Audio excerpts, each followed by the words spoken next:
The walls of the Kremlin are shaking, but not because of bombs or missiles. Rather, they are shaking because of something that is much more dangerous to a government like Putin's, which is the collapse of the economy.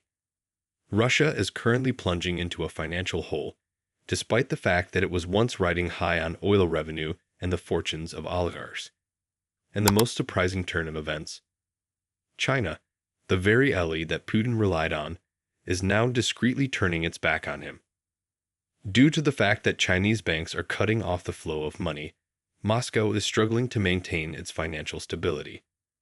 Is it possible that this will be the ultimate blow that Putin's war machine takes to its knees? Putin has depicted Russia as a nation that is a bastion of stability for more than 20 years. He has portrayed Russia as a nation in which the oligarchs flaunt unbelievable wealth and energy sales pump billions of dollars into the state coffers. However, that facade is beginning to fall apart today. There is no amount of propaganda that can cover up the fact that Russia's economy is in a state of collapse. Food shortages are getting worse, shelves are getting thinner, and families are falling apart as a result of the crushing weight of unemployment, dropping incomes, and rising costs. At the same time as ordinary Russians are peacefully protesting inside their own homes, billions of dollars are mysteriously disappearing into the void that is the war effort. But it's not just the money that's running out. It's also the people. The war is consuming Russia's youth, while millions of people are fleeing the country in order to avoid being conscripted or to escape economic hardship. There is a shortage of staff in factories. The Russian Ministry of Labor admits that by 2030, the nation would be experiencing a labor shortfall of more than 11 million workers. Moscow is trying to fill in the gaps by importing foreign workers, but this is far from enough. Furthermore, as the working force is vanishing, Putin is holding on to his last card, which is gas and oil. But the catastrophe is right here. Oil is no longer the key to success. The world is turning away. Russia's refineries are being bombed. 13.5% are already offline, and reserves are running low. The alleged energy superpower is losing its strength. And now for the most spectacular betrayal of all.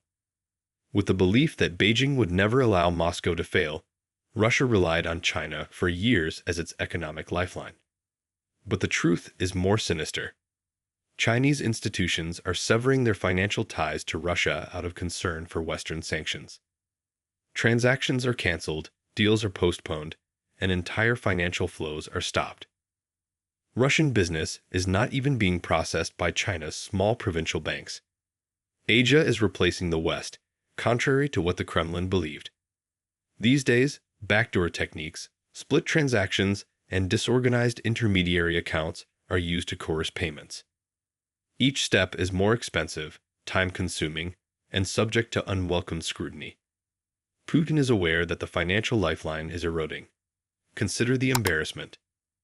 The enormous, limitless Russian cooperation with China was reduced to a patchwork of financial ploys. This is detrimental to Russia's economy, in addition to being inconvenient. The statistics don't stack up within the Kremlin.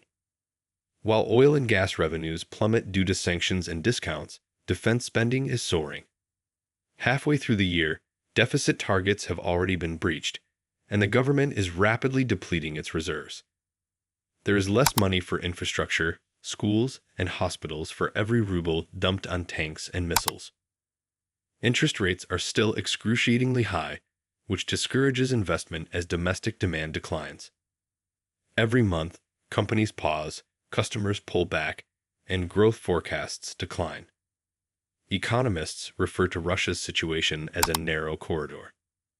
Every choice, whether it's to cut budgets, print more money, or raise taxes, causes more suffering.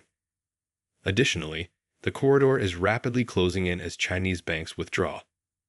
However, Moscow faces more than just economic issues. Ukraine is exploiting Russia's weakness with devastating precision. Take the Novokubansk oil refinery, one of Russia's largest. Ukraine struck it with 17 drones, wiping out over 4% of Russia's refining capacity in a single night. Even worse, this was the second strike on the same facility in just 3 weeks. This isn't random. This is strategy. By repeatedly targeting oil infrastructure more than 1,000 kilometers inside Russian territory, Ukraine is sending a chilling message. Nothing in Western Russia is safe. Every refinery, every industrial plant, every energy hub now sits under a shadow of destruction. For Beijing, this is a nightmare scenario. Why funnel billions into propping up Russia if Ukraine can destroy the equivalent value in infrastructure overnight? Supporting Putin would mean throwing money into a fire, and China knows it. Meanwhile, Russia's wealthy elite, the same oligarchs who once toasted champagne in luxury yachts, are panicking. Their protected bubble has burst. Suspicious deaths, mysterious disappearances, and forced nationalizations are tearing through the elite. Billionaires watch as their companies are seized, their assets stripped, and their futures erased. One of Russia's biggest gold producers, Zoloto, was snatched by the state in a swift court ruling. Airports, logistics hubs, and even farms are being nationalized under vague war economy laws. This sends a terrifying signal. Property is no longer safe. In Russia today, not even billionaires are beyond the Kremlin's reach. For investors, this means one thing: get out. Capital is fleeing, projects are frozen, and long-term planning is impossible. The result? Economic stagnation sets in, with no sign of recovery. And as if things weren't bad enough, Europe isn't easing the pressure. Instead, sanctions are expanding to target Russia's last escape routes, shadow fleets, intermediary channels, and sanction loopholes. The goal is clear: cut off Russia's ability to sell oil, import critical technology, and move money abroad. Each new round of sanctions makes it harder for Moscow to hide, harder for China to help, and harder for Russia to survive. The result? Rising costs, shrinking revenues, and growing isolation. So where does this leave Beijing? Xi Jinping faces a dangerous choice. On one side, helping Putin could secure access to Russia's vast energy reserves. On the other, it risks catastrophic blowback from the West, tariffs, military pushback in Asia, and an economic showdown China doesn't want. Europe could align tariffs with the US, slashing Chinese exports. NATO could expand its presence in Asia.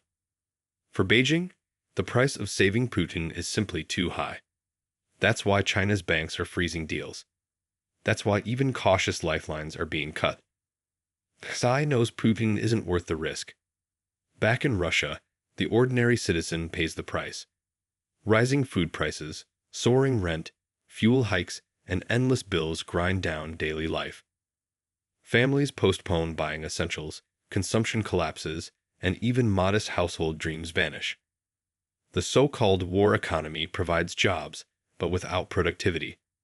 Factories churn out weapons instead of goods, leaving living standards to rot. Inflation remains high, purchasing power crumbles, and psychological exhaustion spreads across society. For ordinary Russians, the invisible war tax is everywhere: at the supermarket, at the gas pump, in the electric bill. The Kremlin can silence protests in the streets, but it cannot silence empty wallets at home. The harsh truth is this: Russia's economy doesn't just face a slowdown, it faces collapse.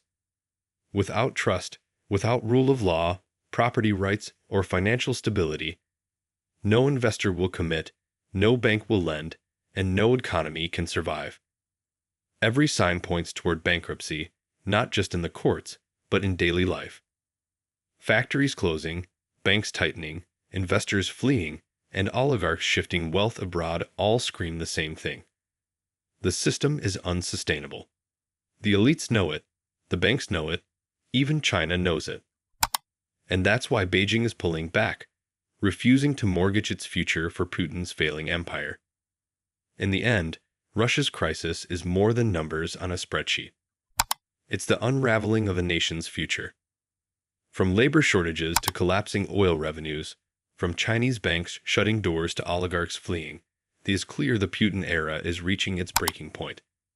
And as China turns away, Russia is left more isolated than ever, its economy strangled, its elites in panic, its people suffering. What began as a war to expand influence may end with Russia bankrupt, broken, and abandoned by its so-called friends. The real question now isn't whether Russia can survive this storm. It's how much longer the Kremlin can keep the illusion alive before the entire system implodes.